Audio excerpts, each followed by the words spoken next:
오늘 여러분과 함께 나눌 말씀은 그 기독교 강요 세미나 29번째 시간으로 성찬, 그리스도와 연합한 성도로서 살아감의 표, 그리고 로마 카톨릭 미사와 거짓 성례들, 또 그런 것들이 새로운 유대주의라는 이런 제목으로 은혜를 나누고자 합니다. 오늘은 지난주에 이어서 성례 중에서 두 번째, 그 성례는 세례와 성찬이라 그랬는데 이 두 번째 성찬에 관한 내용을 다루고자 합니다. 성례는 보이지 않는 은혜의 보이는 표라 그랬습니다.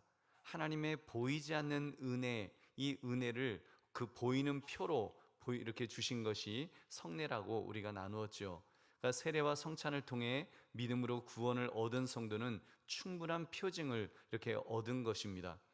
성경에는 이 두 가지 말고는 아무것도 말씀하지 않습니다. 그렇다면 여기에 우리가 그 무엇인가를 더하려 한다면 여러분 얼마나 위험해지는지요. 특히 이 성례조차도 뭐 성례의 세례와 성찬이 아닌 다른 것을 뭐 더하려고 한다면 여러분 그것은 하나님 앞에서 올바른 것이 아닙니다. 우리 요한계시록 22장 18절 19절을 함께 읽겠습니다. 시작. 내가 이 두루마리의 예언의 말씀을 듣는 모든 사람에게 증언하노니 만일 누구든지 이것들 외에 더하면 하나님이 이 두루마리에 기록된 재앙들을 그에게 더하실 것이요 만일 누구든지 이 두루마리의 예언의 말씀에서 제하여 버리면 하나님이 이 두루마리에 기록된 생명나무와 미 거룩한 성의 참여함을 제하여 버리시리라. 아멘. 하나님의 말씀을 가감해서는 안 된다는 그런 말씀이죠.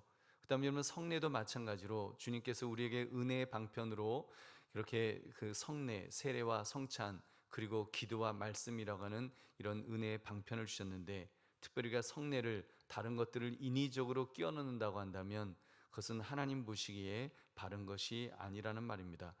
여러분 우리는 이렇게 신앙생활을 함에 있어서 성경 이외의 것을 함부로 더하거나 또 성경 안에 있는 것을 함부로 빼려 하면 안 될 것입니다. 개혁주의는 오직 말씀이 가라는 데까지만 가고 말씀이 멈추라는 데서는 멈추는 것이, 그래서 성경 중심으로 살아가는 것이 여러분 개혁주의이기 때문입니다. 그래서 그리스도와 연합한 성도로서 살아남의 표로 지난주에는 세례에 관해서 우리가 그 관해서만 살펴보았고요. 오늘은 성찬에 관해서 이 성찬에 대한 것들을 우리가 살펴보고자 합니다. 여러분 먼저 첫째 성찬은 그리스도와 연합한 성도들의 영적 잔치다. 영적 잔치라고 그렇게 할 것입니다. 성찬은 영적 잔치라는 거예요. 지난주 살폈던 성례 중에 세례의 표징은 물이었습니다. 그 의미는 씻는다는 의미, 세례는 씻는 것을 의미하죠. 반면에 성찬의 표징은 떡과 잔에 있는데 그 떡과 잔은 그리스도의 살과 피를 의미하는 것입니다. 그리고 그것이 제시하는 것은 그리스도의 연합의 계속의 표로서 우리가 주님 안에서 이제는 우리가 계속 주님 안에서 함께 살아가는 거야, 우리 주님과 함께 살아가는 거야 하는 것을 계속의 표로 주신 것이 바로 이 성찬식이라고 그렇게 말할 수 있습니다. 이 연합은요 단지 외면적인 또는 형상적인 그런 차원이 아니라 내면적인 또는 영적인 차원에서 우리가 영적인 차원에서 하나님 예수님과 함께 살아가는 그런 것을 의미한다는 것입니다. 그래서 칼빈은 이것에 대해서 이렇게 말했습니다. 그리스도는 우리의 바깥에 계시지 않고 우리 안에 사신다. 그는 각 사람과 보이지 않는 끈으로 인격적인 교제를 하실 뿐만 아니라 날마다 놀라운 교통을 하신다. 그리하여 그가 우리와 완전히 하나가 되기까지 우리 속으로 들어오셔서 한 몸이 되사 날마다 자라가신다. 이렇게 말했어요. 그러니까 그렇게 주님과 정말 우리가 함께하는, 예수 그리스도와 함께하는 그런 것을 말하고 있습니다. 그렇습니다. 그리스도는 성도 안에서 사시고 성도는 또 우리 예수님 안에서 우리가 사는 것인 줄로 믿습니다. 우리는 예수님 안에서 사는 것이잖아요. 그리스도의 연합을 통한 성도의 교제와 교통 성찬은 이 신비한 복을 도장을 찍듯이 확증해주는, 그래서 우리가 성찬식을 통해서 마치 이 신비한 연합, 그리스도가 내 안에, 내가 그리스도 안에 있는 것을 그렇게 아주 그 신비한 복을 도장을 찍듯이 확증해주는 그런 예식이라는 것입니다. 그래서 여러분 그 성찬은 주님께서 주시는 생명의 떡과 음료를 먹고 마심으로써 그분이 영생을 주시는 분이심을 확증하는 영적 잔치라고 할 것입니다. 그래서 여러분, 우리가 정말 영생을 주시는 예수님과 우리는 이제 함께 살아가는 거야. 이 땅에서 살아가지만, 우리가 교회에서 신앙생활하지만 마치 천국에서 사는 것처럼 그런 어떤 그 예수님과 함께하는 그런 영적 잔치라고 할 것입니다. 그래서 성찬의 떡과 잔은 우리의 영혼이 그리스도의 살과 피로부터 얻게 되는 보이지 않는 자양분을 이렇게 그 표상한다, 이렇게 말할 수가 있습니다. 그래서 우리를 위해 살을 찢기시고 피를 흘리신 주님께서 우리의 영혼의 유일한 양식이 되시죠. 그 양식을 먹는 자마다, 그래서 생명을 살리는 죽음의 능력으로 말미암아 우리가 영원히 살게 될 것입니다. 이러한 은밀한 연합이 바로 떡과 잔의 표상으로 그렇게 기념이 되는 것입니다. 그래서 여러분, 성찬은요, 그리스도와 연합한 성도가 정말 영적 잔치, 이게 여러분, 우리가 뭐 떡을 떼고 우리가 그 포도주를 마신다고 해서 이게 육적인 어떤 장치가 아니라, 예수님의 진짜 살을 갖다가 뭐 우리가 먹고 예수님의 피를 갖다가 우리가 뭐 벌컥벌컥 마시는 그런 것이 아니라, 여러분, 성도들의 그 그리스도와 연합한 여러분 것의 그런 영적 잔치라는 것을 여러분 믿으시기 바랍니다. 그래서 영적 잔치라는 것을, 우리는 성찬은 영적 잔치다 하는 것을 꼭 기억하셔야 됩니다. 두 번째는 성찬의 신비한 은혜에 관해 우리가 살펴보겠습니다. 그 신비한 은혜가 무엇일까요? 여러분, 성찬에 참여함으로써 우리는 그리스도의 의의 정가에 대한 큰 확신과 달콤함을 얻게 되는 것입니다. 그러니까 여러분, 우리 예수 믿으면 그리스도의 의, 여러분, 그리스도 예수님의 의가 우리에게 정가되잖아요. 근데 우리가 그 포도주를 마시고 떡을 떼면서 예수님의 살과 피를, 우리가 그 큰 확신을 이제 얻게 되는 거예요. 내가 예수님을 영적으로 이렇게 내가 체험한다, 그러면서 그리스도의 의가 나에게 정가되는 것을, 그렇게 영적으로 큰 확신과 달콤함을 얻게 되는 것으로 이 신비한 은혜가, 성찬의 은혜가 있습니다. 또 한 가지가 있는데, 주께서 인자가 되심으로 우리가 하나님의 자녀의 반열에 들게 하셨습니다. 인자, 예수님께서 인자가 되시다. 인자가 뭐죠? 영어로 하면 Son of Man이에요. 하나님의 아들이시라는 거잖아요. 그래서 예수님께서 하나님의 아들이 되심으로써 우리가 하나님의 자녀의 반열에 들게 하셨습니다. 그리고 또 한 가지, 주께서 내려오심으로, 예수님은 사실 성찬은 예수님의 피와 그 살을 의미하잖아요. 그래서 이 주께서 내려오심으로 우리가 하늘에 오를 길을 열어주셨고요. 또 예수님이 죽으심으로, 십자가에서 죽으셔야지 살과 피가 다 이제 가능하잖아요. 주께서 그 죽으심으로 우리에게 영생의 선물로 주셨고, 무력해지심으로, 예수님은 사실 십자가에서 그 붙들 체포되시고 붙들려서 어떻게 보면 무력해지셨잖아요. 예수님의 무력해지심으로 우리가 강해진 줄로 믿습니다. 여러분, 예수님의 무력해짐으로 우리가 강해지고요, 예수님이 빈곤에 처하심으로 우리를 부유하게 하셨고요, 죄의 짐을 지심으로 우리의 의를 덧입게 하신 줄로 믿습니다. 살과 피를 취하시고 내어주심으로써 우리의 부활의 축제 가운데 영생을 누리게 하신 것입니다. 여러분, 이렇게 성찬의 주된 기능은 그리스도의 몸을 단순하게 우리에게 주시는 것이 아닙니다. 그분의 몸을 참된 양식과 참된 음료로 먹고 마시는 자는 영생을 얻으리라는 약속을 인치고 확증하는데, 이제 이 성찬의 그런 기능이 있습니다. 그래서 십자가에서 이 약속이 수행되었으며 이제 다 이루어진 것입니다. 여러분, 주님께서는 죽음을 삼키는 죽음을 당하셨죠.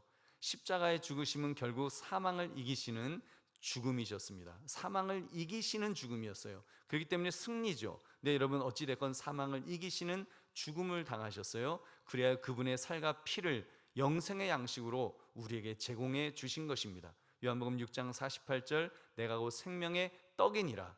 그래서 예수님은 십자가에서 그 살이 다 찢겨지심으로, 그리고 그 살을, 이것은 내 살이다 하시면서 그 먹으며 기념하라고 하셨잖아요. 그래서 영의 양식으로, 영생의 양식으로 그렇게 주신 것입니다.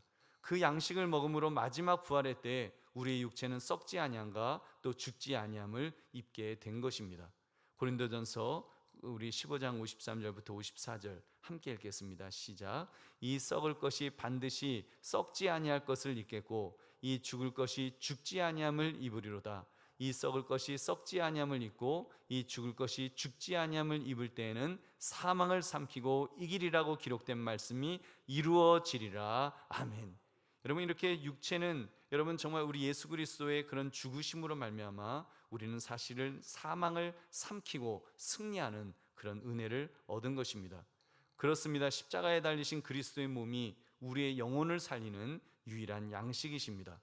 그러므로 성찬은 우리를 그리스도의 십자가로 보내어주는 거예요. 여러분, 우리가 성찬식을 하면서 이것은 나의 살이다, 이것은 나의 피다 하시면서 우리로 하여금 십자가로, 그리스도의 십자가로 보내시는 거예요. 그래서 그 십자가의 실체에 우리가 참여할 수 있도록 그렇게 만들어 주십니다. 오늘 우리 본문 말씀, 우리 마태복음 26장 26절부터 28절 다시 같이 읽겠습니다. 시작. 그들이 먹을 때에 예수께서 떡을 가지사 축복하시고 떼어 제자들에게 주시며 이르시되 받아서 먹으라, 이것은 내 몸이니라 하시고 또 잔을 가지사 감사하기도 하시고 그들에게 주시며 이르시되 너희가 다 이것을 마시라, 이것은 죄사함을 얻게 하려고 많은 사람을 위하여 흘리는 바 나의 피 곧 언약의 피니라. 아멘. 여러분, 그래서 우리가 예수님의 그 잔을 받으면서 이것은 예수님의 피예요, 그리고 이것은 예수님의 살이에요 하면서 우리가 그걸 기념하잖아요. 근데 기념할 뿐만 아니라 바로 예수 그리스도께서 영적으로 우리에게 임하셨다는 것을 여러분 우리가 체험하는 것입니다. 그러면 성령 그 성찬을 통해서 우리는 예수 그리스도를 영적으로, 그 십자가의 살과 피를 영적으로 체험하는 거예요. 그렇기 때문에 여러분, 우리가 십자가로 나아가는, 정말 이 성찬식을 통해서 십자가로 나아가는 얼마나 큰 은혜의 방편인지요. 그렇기 때문에 여러분, 이 성례는 은혜의 방편으로 우리에게 주셨고 바로 세례와 성찬이 그런 의미가 있는 것입니다. 여러분, 세 번째로 성찬은 영적인 것이지만 그러나 실제적인 현존을 가리킵니다. 그러니까 그리스도가 자신의 몸을 대성물로 주셨다는 믿음이 없이는 이 성찬의 복을 누릴 수가 없습니다. 그러니까 자동적으로 아무것도 몰라도 그냥 성찬식에 참여하면 뭔가 은혜가 있을 거야, 그런 거 없다는 거예요. 여러분, 그 믿음이 없이는 성찬의 복을 누릴 수가 없습니다. 그래서 여러분, 지난 시간인가요? 우리 성찬은 말씀과 같이 온다 그랬잖아요. 말씀과 함께. 여러분, 성찬은 대리적 속죄의 의가 성도의 구원의 역사함을 확증하되 오직 그것을 믿는 자에게만 역사하는 것입니다. 그 의미 없이 하는 행위는 여러분 그 의미가 없는 거예요. 여러분, 그것을 그 의미를 믿고 정말 마음으로 믿어 의에 이르고 입으로 시인하여 구원에 이르는 것처럼 그 믿는 자에게 바로 성찬이 그런 은혜로서 역사하는 것입니다.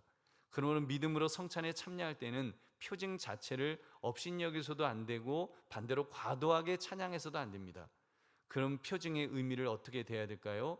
여러분, 관념상으로 인정하는 것이 아니고요, 그것에 참여해야 된다는 거예요.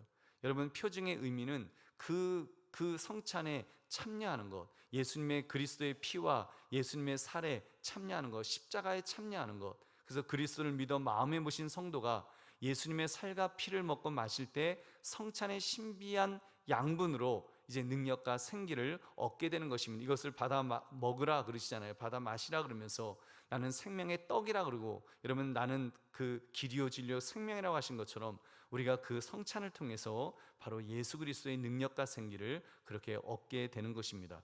그러므로 성찬의 신비를 단지 성령의 내적 감화를 받는 정도로만 여기서는 안 되고 그 이상 영적 생명력이 정말 나에게 주어진다.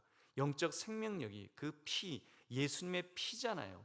뭐 그 실제 피가 아니라 여러분 영적인 피로 그 피가 나를 정말 영적 내 영혼을 살리고 내 영혼의 영적인 생명력을 부어 넣어준다는 것을 그렇게 우리가 그 상징하는 거기 때문에, 그 확증하는 거기 때문에 우리가 그런 성찬에 참여할 때마다 정말 그걸 확신할 때 여러분 더 큰 믿음의 그런 어떤 진보가 있을 줄로 믿습니다. 그런 그 성찬에 그런 의미가 있다는 거예요. 그래서 예수님은 생명의 말씀으로서 영원한 생명을 주시기 위해 이 땅에 육신으로 오셨습니다. 그리스도가 생명의 원천이며 기원이시죠. 그분의 살은 생명의 떡이요 그분의 피는 생명의 음료라고 예수님 말씀하셨잖아요. 이것은 생명의 떡이다, 이것은 생명의 음료다. 그래서 여러분, 포도주를 마시면서 여러분 정말 생명의 음료를 내가 마시는 것처럼 그 영적으로 마시는 거예요. 영적으로 그걸 마시는 것처럼. 그래서 내 영혼이 정말 그리스도의 그 생명의 음료로 촉촉히 적셔질 수 있도록, 그 내 영혼의 갈급함이 예수 그리스도의 그 생명의 음료로 그 갈급함이 그 해갈이 될 수 있도록 그런 은혜를 영적으로 체험하는 것입니다. 이렇게 그리스도의 몸에 참여함으로써 자신의 육체 가운데서 영원한 생명을 발견하는 것, 이것이 부활의 삶을 소망하는 성도에게 놀라운 위로가 된다는 것입니다. 그래서 그리스도의 몸은 마르지 않는 샘과 같습니다. 그래서 하나님으로부터 자신에게로 흘러들어오는 생명을 끊임없이 우리에게 부어주시는 줄 믿으시기 바랍니다. 그래서 여러분, 예수님께서 우리에게 끊임없이 그 생명을 우리에게 부어주십니다. 그렇다면 성육신하신 그리스도는 지금 어디에 계실까요? 여러분, 그런 질문이 있죠. 그럼 예수님은 지금 어디 계실까요? 여러분, 그리스도는 자신의 신성에 따라서 정말 예수님의 신성은 모든 곳에 동시에 계시죠. 무소부재하세요. 예수 그리스도가 무소부재하시죠. 그러나 여러분, 인성에 따라서는 특정한 곳에 계십니다. 그 말은 부활 후에도 그리스도는 여전히 살과 뼈를 가지셨으니까요. 누가복음 24장 39절 함께 읽겠습니다. 시작. 내 손과 발을 보고 나인 줄 알라. 또 나를 만져보라. 영은 살과 뼈가 없으되 너희 보는 바와 같이 나는 있느니라. 아멘.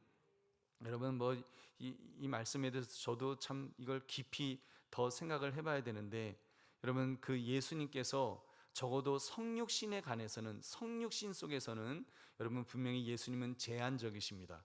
예수님은 신이시기 때문에, 하나님이시기 때문에 정말 무한하시고 영원하시고 완전하시고 그런 분이시지만, 사실 성육신에 관한하는 제한적이세요. 그러니까 살과 뼈, 이런 측면에서 예수님이 부활하시고 승천하셔서 분명히 어느 그 영적인 면에서는 어디나 다 계시는 그런 예수님이십니다. 그러나 그 부활하신 그 인성에 있어서는 그 살과 뼈를 가지셨기 때문에 분명히 유한한 몸으로 마지막 날까지는 하늘에 머물러 계십니다.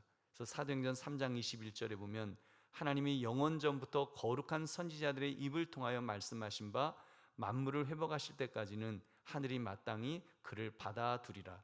만물을 회복하실 때까지는 하나님께서, 하늘이 마땅히 그 예수님을 받아두리라. 그래서 그 성육신하신 예수님을 지금 받아두고 계시는 것입니다.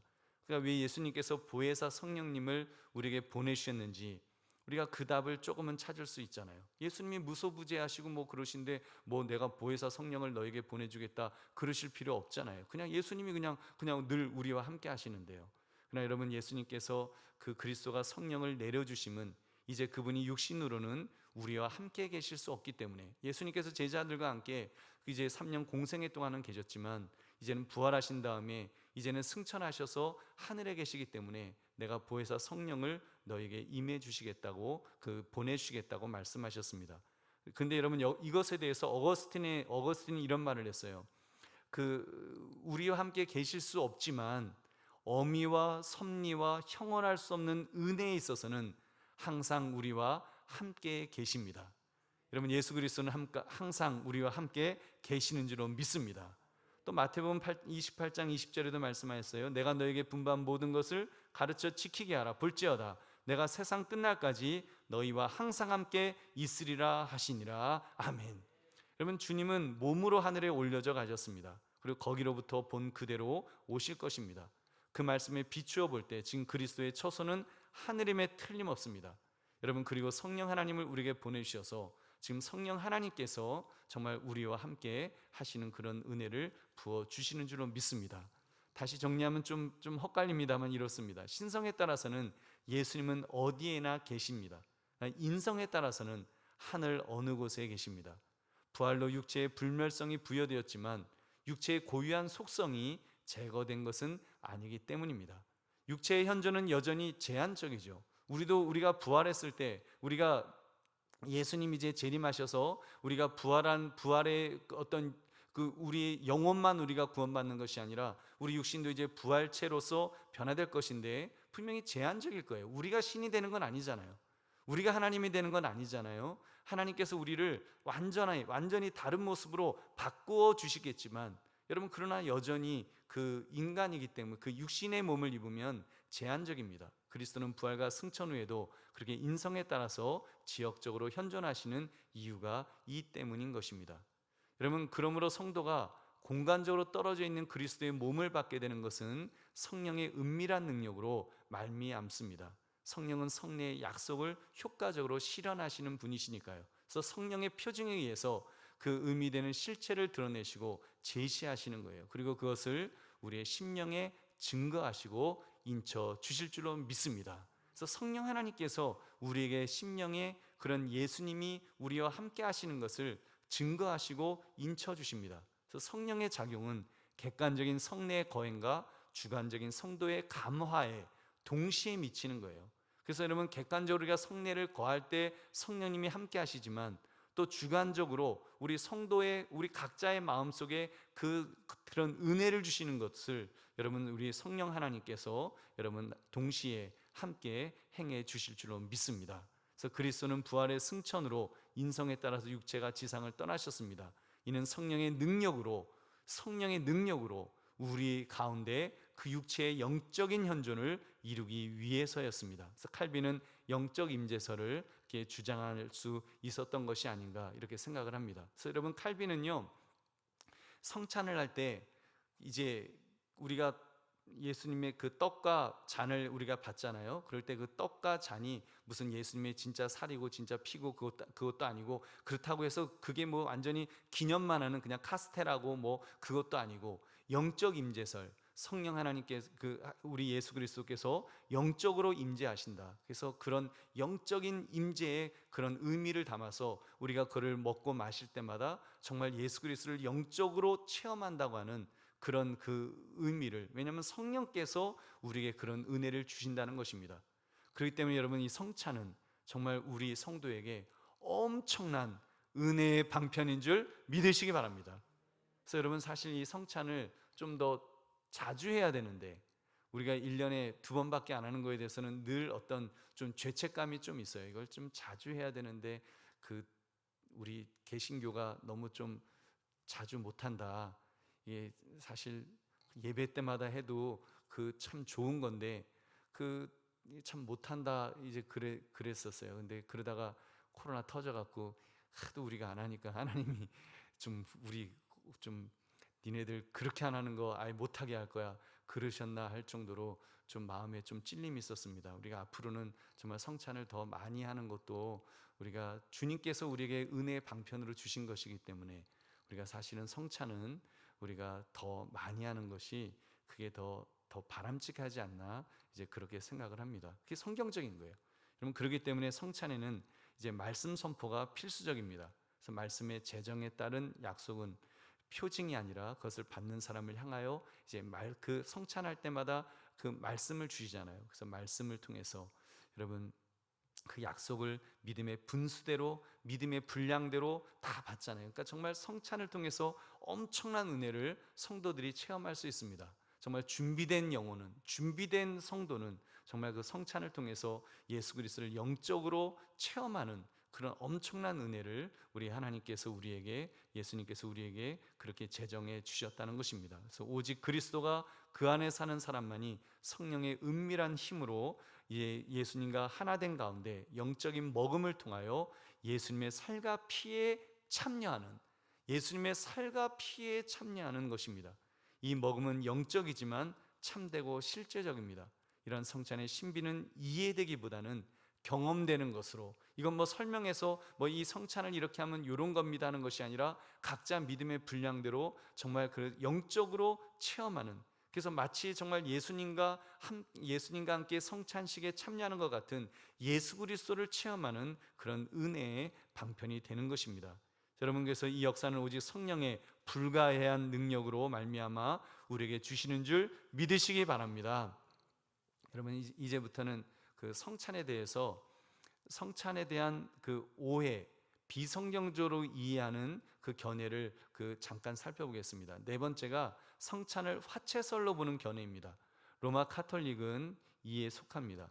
그래서 여러분, 로마 카톨릭에서는 이제 성찬식 때 이제 사제가 이제 그 얘기를 하잖아요. 이제 이것은 예수 그리스도의 몸입니다. 그럴 때 그 떡이 그리스도의 몸으로 변한다고 그렇게 주장을 합니다. 그게 화채설이에요. 그 예수님의 살로 변화된다. 그래서 실제로 떡이 예수님의 살로 변화되었다고 그들은 그렇게 그 주장을 합니다. 그들은 그 떡의 변화를 다음 세 가지로 설명을 하는 거예요. 떡의 실체가, 그러니까 예를 들면 떡의 어떤 그 본질이 없어진다는 거예요. 떡 자체의 고유한 속성을 잃어버린다는 거예요. 변화되면서. 그래서 아마 카스테라를 안 하고 그 전병이라 그러나요? 전병 이렇게 아무 맛 안 나는 거. 그래서 아리까리하게 하려고 우리는 카스테라를 해서 달콤하잖아요. 먹으면 이거 뭐죠? 파리바게뜨인가 뭐 이렇게 알 수 있잖아요. 근데 그 사람들은 완전히 이 전병으로 하니까 이게 뭔지 이게 무슨 맛인지 그냥 이게 잘 모르는 아리까리한 그런 맛으로 하는데, 그래서 떡의 실체가 없어진다라고 보고 떡 가운데 그리스도의 몸이 새롭게 존재하며 그곳에서 지역적이며 육체적으로 현존하는 것으로, 그러니까 그 떡을 그걸 딱 이 혀에 이렇게 대는 순간 예수 그리스도의 살이 정말 내 혀에 예수 그리스도의 살이 붙는다 그렇게 생각하는 거예요. 그래서 그리스도의 몸은 떡의 형상에 숨겨져서 보이지는 않지만 그게 이미 진짜 살이다. 그래서 진짜 피다. 그래서 여러분 그 신부님들이요 성찬식 할 때 그 이제 우리 교회사를 보면은 이제 좀 약간 좀 어리버리한 성도님이 이제 그 포도주를 흘린 거예요. 흘리니까 예수님의 피를 흘려 그래갖고 그 다음부터는 사제가 이제 혼자 마셔요. 혼자 이제 흘릴까봐 혼자서 내가 대표로 마셔요. 그리고 혼자 마시고 이제 이 떡도 입 벌리게 하고 전부 나오면 입에다 이렇게 쏙쏙 넣어주잖아요. 떨어뜨릴까봐. 그래서 그렇게 하는데, 아무튼 여러분 이렇게 로마 카톨릭에서도 그리스도의 몸은 편재할 수 없기 때문에 승천하신 그대로 하늘에 계신다고 생각은 합니다. 그런데도 성찬에서의 그리스도의 지역적 현존을 육체적 현존으로 또 이해를 해갖고 이렇게 어찌됐건 예수님의 그런 어떤 그 육체를 아주 무제한한 것으로 그렇게 무제한 쪽으로, 그렇잖아요. 예수님의 피, 만약에 살이 그렇게 그 변화가 된다고 하면 뭐 로마에서도 그리고 뭐 한국에서도 저기 뭐 독일에서도 미국에서도 뭐 예수 그리스도의 살이 막 돌아다녀야 되잖아요. 여러분 그렇지 않다는 거예요. 그렇지 않은데 지금 그런 자가당착에 이제 빠져서 화채설을 주장하는데 성경적이지 않습니다. 다섯 번째는 성찬을 공제설로 보는 견해입니다. 루터주의가 이에 속합니다. 우리 루터가 종교개혁을 했기 때문에 루터를 좀 공격하거나 그러면 좀 굉장히 의아해 하실 거예요. 어떻게 루터를 공격할 수 있지? 근데 루터만 해도 그분이 원래 사제였잖아요. 사제였기 때문에 종교개혁을 한다고 하면서도 아무래도 로마 카톨릭에서 그래도 좀 벗어나지 못한 것이 아닌가, 좀 그런 생각을 해봅니다. 그래서 루터주의자들은 떡의 실체가 변하는 것은 아니지만 대신 그리스도의 몸이 현존한다고 주장하는 거예요. 그러니까 그게 뭔가 하면 그들도 떡과 그리스도의 몸과의 실제적 관련성은 이제 부인했습니다. 그 떡과 그리스도의 몸이 이게 같다고 생각하지, 화채설은 아니라는 거예요. 화채설은 틀렸습니다. 성경적이지 않습니다. 라고 말은 해요. 근데 단지 그리스도의 몸이 그 떡과 함께 이렇게, 예를 들면 화채설은 로마 카톨릭에서는 이 떡이 예수님의 살이다라고 말하는 거고, 이제 그 루터는 예수님의 살이 그 떡 밑에 붙어 있다 이렇게 말하는 거예요. 어찌된 공제설, 그 공존한다는 거예요. 그 안에 예수님의 살이 그 안에 공존한다. 그래서 예수님의 살이 이제 거기 붙어 있어서 좀 역시 좀 로마 카톨릭과 좀 비슷하죠. 그래서 여러분 그리스도의 몸을 떡에 내포시키려 한 것이 아니라 부착시키려고 했다는 거예요. 그래서 여러분 어찌됐건 그 루터도 조금은 이제 예수님의 그런 어떤 인성이 무제한적으로 이렇게 무한한 것으로 그렇게 좀 오해하지 않았는가, 이제 그렇게 우리가 생각할 수 있습니다. 그 여섯 번째, 근데 여러분 우리 칼빈주의에서는 이제 찌빙글리 같은 사람은 기념설, 아주 그냥 영적인 걸 다 배제해 버리고 화채설도 신비한 것도 다 배제해 버리고 그냥 기념하라고 했으니까 기념만 하자라고 그렇게 주장하는 종교개혁자들도 있었고, 우리 칼빈주의에서는 이제 영적 임재설을 이제 우리는 그렇게 생각하면서 우리가 그 떡과 잔을 받을 때마다 예수 그리스도께서 영적으로 임재하신다, 실제로 그 공제설처럼 진짜 살이 진짜 피가 같이 공존하는 것이 아니라 그거는 그냥 카스테라인 거예요. 그냥 포도주인 거예요. 거기에 무슨 진짜 예수님의 그 살이나 진짜 예수님의 피가 섞여 있는 게 아니에요. 그러나 그 영적으로 우리가 예수님과 함께 예수님께서 임재하시기 때문에 그 속에서 정말 우리에게 은혜를 주신다는 것을 우리는 그렇게 성찬을 이해합니다. 그래서 여러분, 우리 정말 그런 성찬을 통해서 영적 임재설, 예수님께서 그 성찬 때 우리가 포도주를 먹고 그렇게 떡을 먹을 때마다 예수 그리스도의 피와 예수 그리스도의 살을 그 영적으로 우리가 체험하는, 영적으로 체험하는 그런 의미를 가지면서 그 속에서 십자가의 은혜를 좀 더 깊이 체험하시는 저와 여러분 되시기를 주님의 이름으로 축원합니다. 이제 여섯 번째로 로마 가톨릭의 미사와 거짓 성례들에 대한 이제 비판으로 끝을 맺겠습니다. 로마 가톨릭은 미사를 미사 드린다 그러잖아요. 미사. 우리는 예배 드리면 그들은 미사를 드리는데, 미사를 죄를 보속하기 위한 공로를 쌓는 희생 제사로 그렇게 여긴다는 것입니다. 그러니까 그들은 그리스도의 단번 속죄를 부인하고요, 예수님은 이 땅에 오셔서 대속의 의를 다 이루셨는데 그러므로 이제는 더 이상 다른 제사를 드릴 필요가 없을 뿐만 아니라 이렇게 죽을 인간이 제사장이 될 필요가 없는데, 마치 사제가 제사장이라도 되는 양 그렇게 그 미사라고 하는 그 제사를 드린다는 것입니다. 히브리서 7장 17절부터 19절 우리 함께 읽겠습니다. 시작. 증언하기를 내가 영원히 멜기세덱의 반차를 따르는 제사장이라 하였도다. 전에 있던 계명은 연약하고 무익함으로 패하고 율법은 아무것도 온전하게 못할지라 이에 더 좋은 소망이 생기니 이것으로 우리가 하나님께 가까이 가느니라. 아멘. 그래서 우리는 예수 그리스도의 십자가를 의지해서 우리는 그렇게 하나님 앞에 나아가고, 우리가 예배를 드리는 거지, 하나님을 높여드리는, 구원받은 하나님의 백성으로서 우리는 하나님을 높여드리는, 하나님을 경배하는 거죠. 그 예배는 하나님을 경배하는 거지 우리는 제사 드리는 것이 아닙니다. 제사는요, 그 제물을 하나님에게 가져다 바치는 거예요. 여러분, 그 제사와 예배는 좀 다르죠, 의미가. 여러분, 그런 측면에서 볼 때 우리 개신교는 그 미사를 드리지 않죠. 우리는 예배를 드리는데, 여러분, 로마 카톨릭은 이렇게 그리스도의 대속적 죽음의 공로를 불완전한 것으로 여기기 때문에, 그러니까 그 미사를 드리고 그러니까 성찬의 의의가 곡해되는 것은 당연할 것입니다. 그래서 성례를 추가를 했어요. 지금 성례는 뭐라 그랬어요? 세례와 성찬이라 그랬죠. 근데 5가지를 더 추가해서 이 성례를 행해야만 구원에 이른다는 식으로 성경을 왜곡시켰습니다. 그러니까 이신칭의 오직 믿음으로 구원 얻는다, 여기에서 좀 벗어나는 거예요. 그래서 여러분, 우리 그러니까 이런 거예요. 소위 칠성례라는 것이 이제 로마 카톨릭에는 있죠. 세례와 성찬은 공통이지만 나머지 5개가 더 추가가 되었습니다. 견진성사라는 게 있어요. 세례받은 성도들이 거룩한 영적 싸움을 싸울 능력을 주는 그런 성례를 이제 견진성사라고 해서 저도 잘 모릅니다만 그런 걸 하고요. 고해성사는 많이 들어보셨을 거예요. 고해성사, 사제의 중보를 통한 죄사함을 외형적으로 선포하는 표로 여기는 것입니다.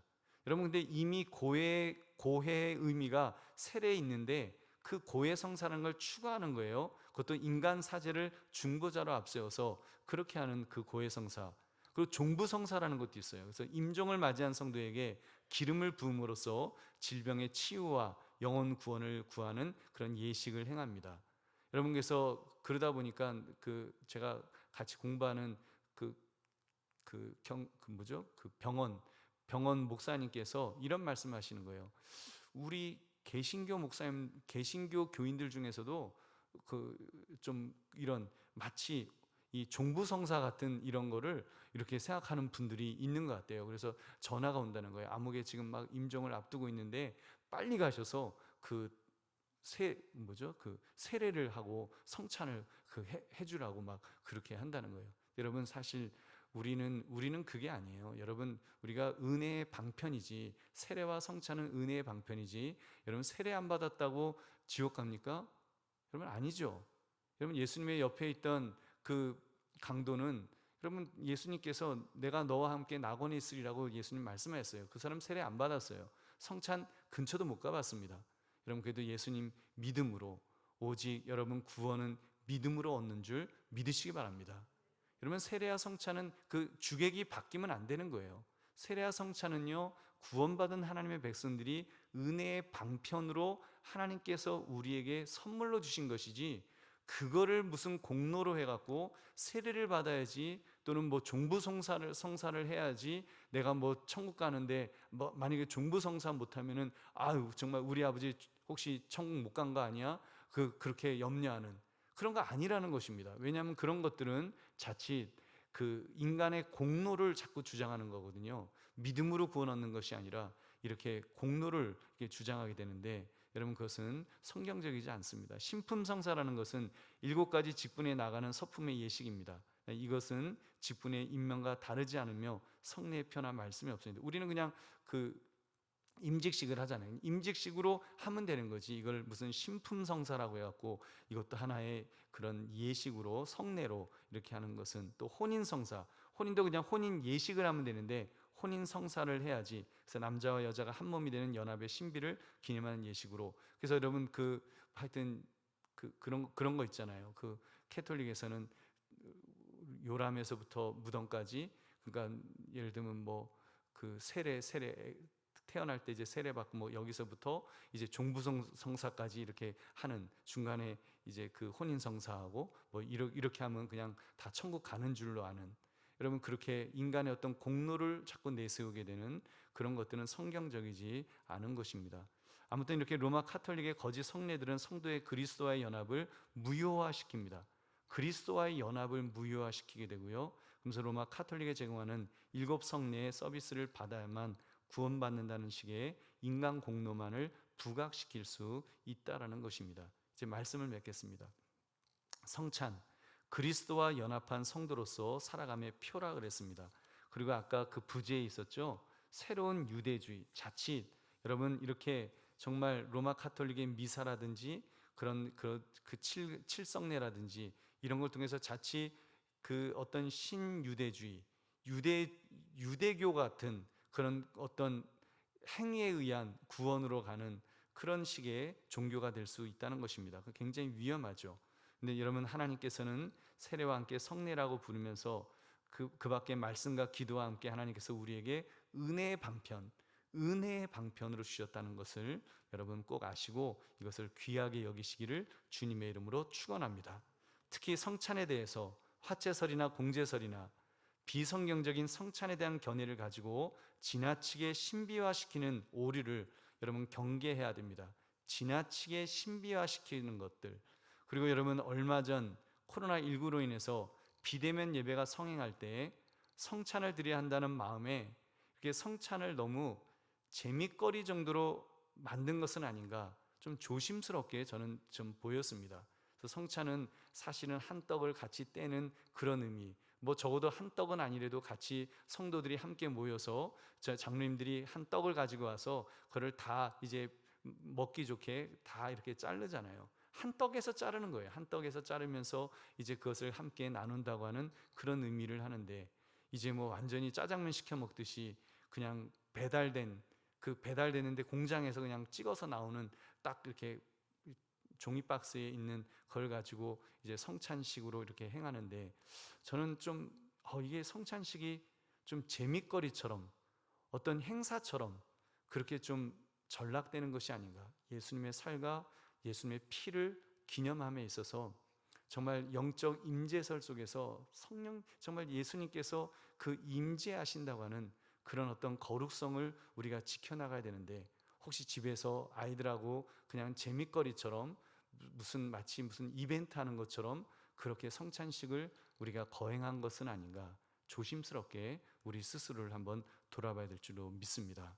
저는 신학적 고민이 분명히 있었어야 된다고 생각하고, 그 신학적으로 답이 나오지 않았다면 차라리 안 하는 것이 저는 맞다고 봅니다. 우리가 뭐 다른 거 우리가 최선을 다해서 해야 될 것들은 해야죠. 그렇지만 예수님께서 하라고 하신 그런 성찬이라든지 이런 것들은 우리가 정말 그래도 두렵고 떨리는 마음으로 우리가 주님께서 원하시는 모습이 무엇인지를 우리가 치열하게 우리가 고민하고 또 신학적으로 연구하고 그러면서 그 답을 찾아나가는 그런 어떤 두렵고 떨리는, 정말 하나님의 말씀에 대한 두렵고 떨림이 우리에게 그렇게 언제든지 여러분 있어야 될 줄로 믿습니다. 그래서 여러분 그런 것들로 우리가 진리의 문제를 끝까지 지켜나갑시다. 그러므로 오늘 말씀 성찬, 그리스도와 연합한 성도로서 살아감의 표라는 이 제목처럼 우리는 성례를 바라보면서도 정말 두렵고 떨리는 마음으로 주님이 원하시는 성례의 모습이 어떤 것인지를 우리가 살피며 또 그렇게 주님의 그 은혜의 방편을 우리가 마음껏 또 정말 누릴 수 있는 저와 여러분 되시기를 주님의 이름으로 축원합니다.